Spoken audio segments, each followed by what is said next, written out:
जाए सनम खुश रहिहा पिया के आंगन में। जाए सनम खुश रहिहा पिया के आंगन में। का खुशी मिलल तोहरा के अपना साजन में। का खुशी मिलल तोहरा के अपना साजन में। जाए सनम खुश रहिहा पिया के आंगन में। जाए सनम खुश रहिहा पिया के आंगन में।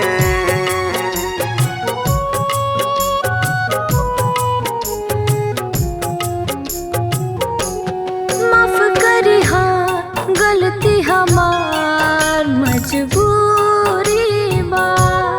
माफ करिहा गलती हमार मजबूरी बा।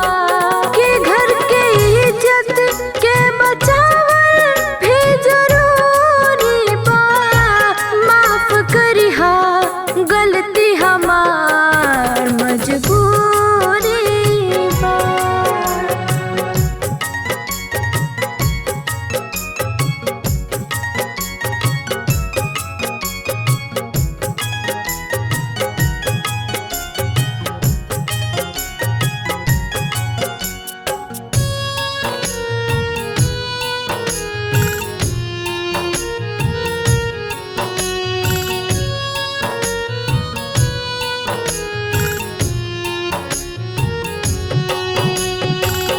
कहर जुदाई के सहब कैसे हाँ।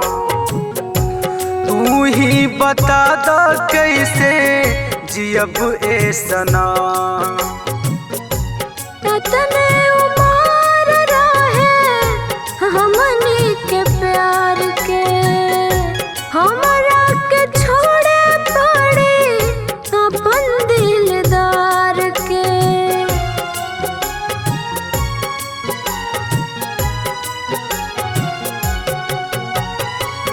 कहर जुदाई के सहब कैसे हाँ। तू ही बता द कैसे जियब ए सनम। तने उमर रहे हमनी के प्यार के। हमरा के छोड़े पड़ी अपन दिलदार के। सजा के मांग जइबू दोसरा के प्रांगण में। जाए सनम खुश रहिहा पिया के आंगन में। जाए सनम खुश रहिहा पिया के आंगन में।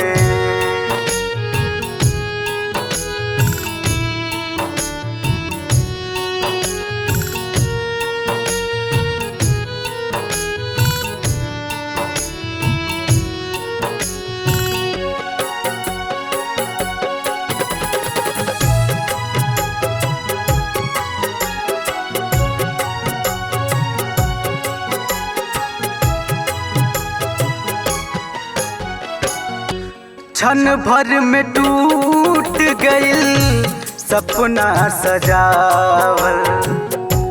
सब कुछ बिखार गइल देरियो न लागल। हमने के जानो आज आखिरी मिलन बा।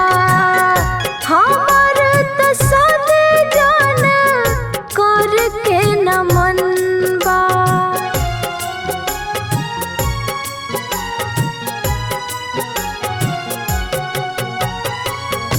क्षण भर में टूट गइल सपना सजावल। सब कुछ बिखार गइल देरियो न लागल। हमने के जानो आज आखिरी मिलन बा। हमर त साथे जान करके नमन बा। काहे दिने रमेश बानी पास तब